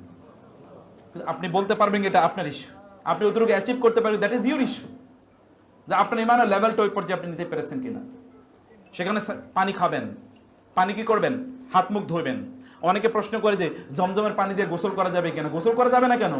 ওযু করা যাবে কেন? ওযু করা যাবে না কেন? পা ধোয়া যাবে কেন? পা ধোয়া যাবে না কেন? এটা তো ওয়াটার, পানি, নো প্রবলেম, আপনি এটা ব্যবহার করতে পারেন, কোনো সমস্যা নাই, কোনো সমস্যা নেই। কিন্তু খবরদার, পানি যেন কোনো অবস্থায় অপব্যয় না হয়, অপচয় না হয়। পানি এভরি অপচয়ের জন্য, ইন্নাল মুবাযযিরিনা কানু ইখওয়ানা শায়াতিন, যারা অপচয় অপব্যয় করে তারা হলো শয়তানের ভাই, শয়তানের ভাই এবং বোনও বটে। শুধু ভাই বললে তো আবার বোনেরা মনে করো আমরা বুঝি মাফ পেয়ে গেলাম, না না, ভাই এবং বোন, ভাই বললে বোনও আছে এখানে ইনক্লুডেড। শয়তানের ভাই বোন অপচয় করবেন না, কোনো অবস্থা অপচয় করবেন না, যতটুকু প্রয়োজন ততটুকু ব্যবহার করুন। পানি খান, পানি মাথায় দেন, হাত মুখ ধুন এবং গায়ে একটু দেন, দেওয়ার পর এরপরে কি করবেন, যদি সম্ভব হয় হাজারে আসওয়াদে আসা, এটা সম্ভব না এখনকার যুগে, অতএব ওই যুগের মাসালা আর বললাম না। এরপর আপনি চলে যাবেন কি করার জন্য, সাই করার জন্য। সাই শুরু হবে কোত্থেকে, সাফা থেকে। আল্লাহ বলছেন, আমরা বাংলাও বলি সাফা মারো, অতএব সাফা থেকে শুরু হবে। যেহেতু আমরাও শুরু করি কথা সাফা, আল্লাহ শুরু করেছেন কি সাফা দিয়ে। ইন্না সাফা ওয়াল মারওয়াতা মিন শাআইরিল্লাহ। সাফা একটু উপরে ওঠার চেষ্টা করবেন, ফাঁকিবাজি করার চেষ্টা করবেন না যে নিচে দিয়ে তাড়াতাড়ি কত তাড়াতাড়ি শেষ করা যায়, কোনো ফাঁকিবাজি নেই। আপনি ওইখান থেকে উপরে একটু পাহাড়ের উপরে ওঠার চেষ্টা করবেন। পাহাড় তো এখন ঘেরা আছে দেয়াল দিয়ে গ্লাস দিয়ে, অর্থাৎ ওই উপরে উঠতে পারবেন না, কিন্তু একটু উঁচু জায়গা আছে, এই তো এতটুকু একটু উঁচু জায়গা আছে, ওইখানে দাঁড়ান, যেখান থেকে আপনি বাইতুল্লাহকে দেখতে পাবেন। বাইতুল্লাহর দিকে তাকান এবং তাকিয়ে সেখানে কি আছে, দোয়া আছে, ইন্নাস সাফা ওয়াল মারওয়াতা মিন শাআইরিল্লাহ। এই যে আল্লাহ সুবহানাহু কাছে আপনি এই আয়াত পড়লেন, এরপরে কি আল্লাহ তাআলার কাছে দোয়া আছে, সেখানে সে দোয়া করবেন, ওই দোয়াটি পড়ে আল্লাহ সুবহানাহু কাছে প্রার্থনা করবেন, চাইবেন আল্লাহর কাছে। এটা দোয়া কবুলের একটা জায়গা। এখানে সেখানে দোয়া কবুল হয় না, দোয়া কবুলের কিছু নির্ধারিত জায়গা আছে যেখানে আল্লাহ এবং আল্লাহর রাসূল জানিয়ে দিয়েছেন আপনি দোয়া করলেই কবুল হবে। এটা এমন একটা জায়গা, এখানে একটু স্থির হয়ে দাঁড়ান, বাইতুল্লাহর দিকে তাকান, কিবলামুখী হন এবং আল্লাহর কাছে কি করেন, আল্লাহর কাছে এখন দোয়া করুন, বলুন, আপনার সবগুলো কথা বলেন, বাচ্চাদের কথা বলেন, স্বামীদের কথা বলেন, স্ত্রীদের কথা বলেন, সন্তানদের কথা বলেন, পিতামার কথা, মাতার কথা বলেন না, আপনার দুনিয়ার কথা বলেন, আখিরাতের কথা বলেন। এটা একটা দোয়া কবুলের জায়গা, গ্যারান্টিড। এই সময় আল্লাহর কাছে বলতে থাকুন, আপনার কথাগুলো বলতে থাকুন। এখান থেকে আপনি কি মারওয়াতে যাবেন, মারওয়া থেকে আবার সাফায় আসবেন, এখানে এই যাওয়া আসার মধ্যে কি এই 60টি চক্কর আপনি দেবেন। মারওয়াতে গিয়ে ঠিক তাই করবেন সাফাতে আপনি যাই করেছেন, এক্স্যাক্টলি একই কাজ। এই সাফা মারওয়ায় দৌড়ানো শেষ, আপনার উমরা শেষ। উমরা শেষ হওয়ার পরে কি আপনি কি করবেন, উমরা শেষ হওয়ার পরে আপনি মাথার চুল মুন্ডন করবেন, ব্রাদার্সরা মাথার চুল মুন্ডন করবেন, সিস্টাররা তাদের মাথাগুলো ধরে, চুলগুলো ধরে একেবারে শেষে, একেবারে যেটাকে বলি আমরা কি চুলের মাথা, যেটা 1 কর পরিমাণ ওখান থেকে কেটে দেবেন, ব্যাস ডান। ব্রাদার্সরা আপনারা তো সেলুনে যাবেন হাল্লাকের কাছে, ওরা আপনাদের মাথা মুন্ডন করে দেবে, এরপরে আপনারা বাসায় যাবেন, আপনাদের স্ত্রীদের ওইখানে আপনারা কেটে দেবেন, একটা চাকু মানে কি বলে এটাকে, কেচি, সিজার, এটা সিজারের সাথে রাখবেন, এই কাজটি আপনারা করে নেবেন, ব্যাস। আর কোনো কাজ নেই আপনাদের। 8 তারিখ পর্যন্ত আপনার ফ্রি, আপনাদের মতো করে আপনারা চলবেন। কিন্তু একটি কাজ কখনো করবেন না, বোনদেরকে বলছি, ভাইদেরকে বিশেষ করে বলি, এহরামের কাপড় পরে মাঝে মাঝে তাওয়াফ করার জন্য ওইখানে যাবেন, এটা একটা স্রেফ ধোঁকাবাজি। আবার বলছি, এইটা একটা ডিসেপশন, একটা ধোঁকাবাজি। মান গাশশা ফালাইসা মিন্না, যে ধোঁকা দেয় সে আমার উম্মার অন্তর্ভুক্ত না। এই কাজটি কখনো করবেন না, যেটা করে থাকে, বিশেষ করে বাঙালিরা এই কাজটি অনেক বেশি করে থাকে। এটা করবেন না, কারণ এখানে একটা কি আছে, একটা বিধান, রাষ্ট্র একটা আইন তৈরি করে দিয়েছে, এই আইনটি ইসলাম বিরোধী না।